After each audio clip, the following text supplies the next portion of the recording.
ઘાટના ડંસ બેઠાનું સ્વામિનારાયણ હરે સંવત 1876 પોષવદી પડવાને દિવસ સાંજને સમયે શ્રીજી મહારાજ શ્રી ગરડા મધ્યે દાદા ખાચરના દરબારમાં શ્રી વાસુદેવ નારાયણના મંદિરની હારે ઉત્તરાદે દ્વાર ઓરડો છે, તેની ઓસરીએ ઢોલિયા ઉપર વિરાજમાન હતા ને ધોળો ખેસ પહેર્યો હતો ને ધોળી ચાદર ઓઢી હતી ને માથે ધોળો ફેંટો બાંધ્યો હતો ને ધોળા પુષ્પના હાર પહેર્યા હતા ને 2 કાનને વિશે ધોળા પુષ્પના તોરા લટકતા હતા ને ધોળા પુષ્પના બેરખા પહેર્યા હતા ને પોતાના મુખારવિંદની આગળ મુનિ તથા દેશ દેશના હરિભક્તની સભા ભરાઈને બેઠી હતી અને મુનિમંડળ કીર્તન ગાતા હતા. પછી શ્રીજી મહારાજ બોલ્યા, જે હવે તો પ્રશ્ન ઉત્તર કરો. ત્યારે શ્રીજી મહારાજ પ્રત્યે દીનાનાથ ભટ્ટે પૂછ્યું, જે હે મહારાજ, કોઈક સમય તો હજારો ઘાટ થાય પણ તેનો મનને વિશે ડંસ બેસે નહીં, અને કોઈક સમય તો અલ્પઘાટ થાય તેનો પણ મનને વિશે ડંસ બેસે છે. તેનું કારણ શું છે? અને ભગવાનના ભક્તને એ મનના ઘાટની નિવૃત્તિ થયાનો ઉપાય શું છે? ત્યારે શ્રીજી મહારાજ બોલ્યા, જે એનું કારણ તો ગુણ છે. તે જ્યારે તમોગુણ પ્રધાન હોય અને તેમાં ઘાટ થાય ત્યારે સુષુપ્તિ સરખી અવસ્થા રહેતી હોય, માટે તેમાં ઘાટનો ડંસ બેસે નહીં. અને જ્યારે સત્વગુણ વર્તતો હોય ત્યારે પ્રકાશ જેવું વર્તે, અને તે સમયે જે ઘાટ થાય તેને વિચારે કરીને ખોટા કરી નાખે, માટે તે ઘાટનો પણ ડંસ બેસે નહીં. અને જ્યારે રજોગુણ વર્તે ત્યારે જે ઘાટ થાય તેનો મનને વિશે ડંસ બેસે, માટે ડંસ બેસે છે ને નથી બેસતો. તેનું કારણ તો ગુણની વૃત્તિ છે. અને બુદ્ધિવાન હોય તો આ વાતને વિચારીને જે સમયે ઘાટ થાય તે સમયે તે ઘાટ સામું જુએ તો પોતામાં જે ગુણ પ્રધાન વર્તતો હોય તેને ઓળખે.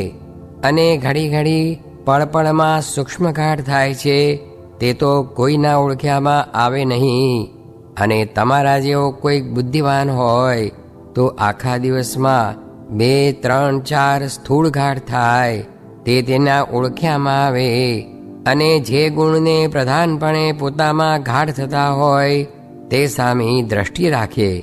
અને સત્સંગમાં જે ભગવાનની વાર્તા થાય તેને ધાર્યા વિચાર્યા કરે, તો આ સત્સંગનો પ્રતાપ એવો છે, જે ગુણના ઘાટ થતા હોય તે ઘાટની તેને નિવૃત્તિ થઈ જાય છે, અને નિરુત્થાન થઈને અખંડ પરમેશ્વરના સ્વરૂપનું ચિંતન થાય છે. અને સત્સંગ વિના તો બીજા કોટી સાધન કરે પણ તેને ઘાટની તથા રજોગુણાદિક ગુણની નિવૃત્તિ થાય નહીં. અને જો નિષ્કપટપણે કરીને સત્સંગ કરે અને પરમેશ્વરની વાર્તાને ધારે વિચારે તો એ મલિન ઘાટનો નાશ થાય છે. માટે સત્સંગનો પ્રતાપ તો અતિશય મોટો છે. અને બીજા સાધન છે તે કોઈ સત્સંગ તુલ્ય થાય નહીં. કાજે કોઈ સાધને કરીને જે ઘાટની નિવૃત્તિ નથી થતી તેની નિવૃત્તિ સત્સંગમાં થાય છે. તે કારણપણા માટે જેને રજોગુણ સંબંધી મલિન ઘાટ ટાળવા હોય તેને મન કર્મ વચને નિષ્કપટપણે સત્સંગ કરવો, તો સત્સંગના પ્રતાપથી એ ઘાટની નિવૃત્તિ થઈ જશે. ઇતિ વચનામૃતમ. એ રીતે ગરડા પ્રથમ પ્રકરણનું 30મું વચનામૃત જે તે થયું. સ્વામિનારાયણ સ્વામીએ વાત કરી, જે આ વાતોમાંથી તો બ્રહ્મરૂપ થવાશે ને બાળ, જોબન ને વૃદ્ધ એ 3 પ્રકારની સ્ત્રીઓ ને કચરો ને કંચન એ સર્વે સરખું થઈ જશે ને કાંઈ દીઠું નહીં ગમે એવું થશે. ત્યારે કહેશો, જે વાતો સાંભળીએ છીએ ને કેમ થતું નથી? તે તો આજ આંબો વાવે ને કાલે કેરી કેમ થાય? પણ એ જ આંબો 10 વર્ષનો થાય ત્યારે એમાંથી કેર્યું થાય છે એમ થવાનું છે. સ્વામિનારાયણ સ્વામીએ વાત કરી જે દેહ મૂકીને પામવા છે તે જ આ પ્રગટ વાતું કરે છે, પણ એમ સર્વેને સમજાય નહીં.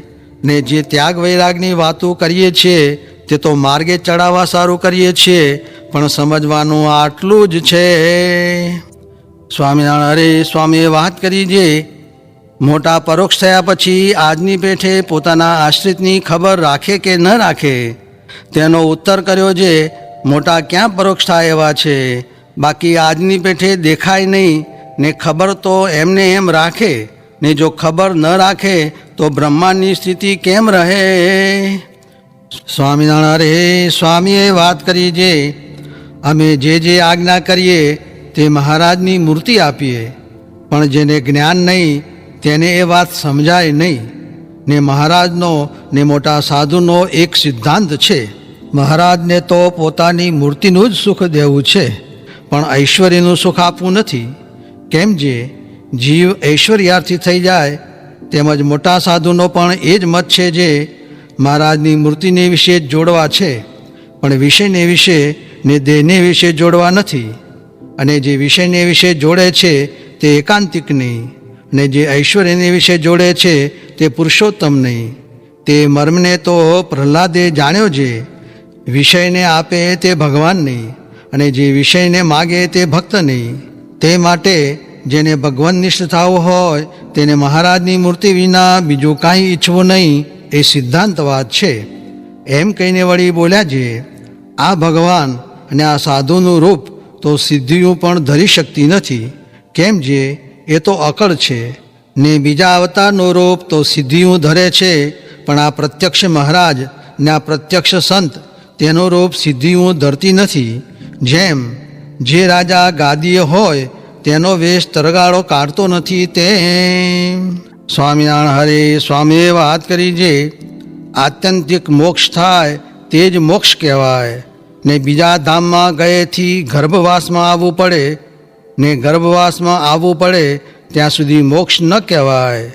ને એવો મોક્ષ તો પ્રગટ ભગવાન ને પ્રગટ ભગવાનના એકાંતિકનો આશરો કર્યાથી થાય, બીજાથી થાય નહીં. ને સંત તો ભગવાન જેવા સમર્થ છે. સ્વામિનારાયણ હરે સ્વામીએ વાત કરી જે સાધુનો દ્રોહ એમ સમજવો જે સર્વથી મોટા સાધુ હોય તેને બીજા જેવા કહેવા તથા તેનાથી ઉતરતા કહેવા, એણે કરીને સાધુનો દ્રોહ થાય છે. ને આજ જેવી વાતો સમજાય છે તેવી કોઈ દિવસ સમજાણી નથી. ને હાલ ભગવાન છે, સાધુ છે, સર્વે અહીં છે, તેના સ્વરૂપનો પ્રભાવ સમજાતો નથી, એ જ એને મોટું પાપ છે. ને હાલ ભગવાન અક્ષરધામ સોતા અહીં છે, માટે જાદવ જેવા ન થાવું, ઔધવજી જેવા ભક્ત થાવું. ને આવા અક્ષરધામમાંથી આવ્યા છે એવો પ્રભાવ અખંડ જણાય તો અહો અહો સરખું રહે. એમ વાત કરીને કહ્યું જે જેવા સાધુ છે તેવા ઓળખાણા નહીં, એમ મરમની વાતો ઘણી કરી. સ્વામિનારાયણ હરે સ્વામીએ વાત કરી જે મોટાને કોઈ વાત કોઈને સમજાવવી હોય ત્યારે બીજા પાસે મોકલીને તેની પાસે વાત કરાવીને સમજાવે, પણ પંડે કહે નહીં. ગોપાળ સ્વામી મારી પાસે વાત કરાવી સમજાવતા, એવી મોટાની રીત છે, ને પોતે તેનું પ્રમાણ કરી આપે.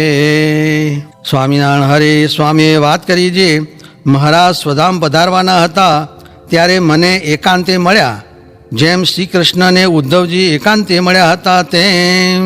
સ્વામિનારાયણ હરે સ્વામીએ વાત કરી જે આ નેત્રને આ સાધુના દર્શન થાય, ત્વચાને સ્પર્શ થાય, નાસિકાએ તેને ચડ્યા હોય એ પુષ્પનો ગંધ લેવાય, ને રસનાએ તેનો વિનય થાય, એટલો જ લાભ છે. સ્વામિનારાયણ હરે સ્વામીએ વાત કરી જે એક હરિભક્ત ખંભાતથી સમાગમ કરવા આવતા હતા, તેને વચમાં એક જણે વાર્યા.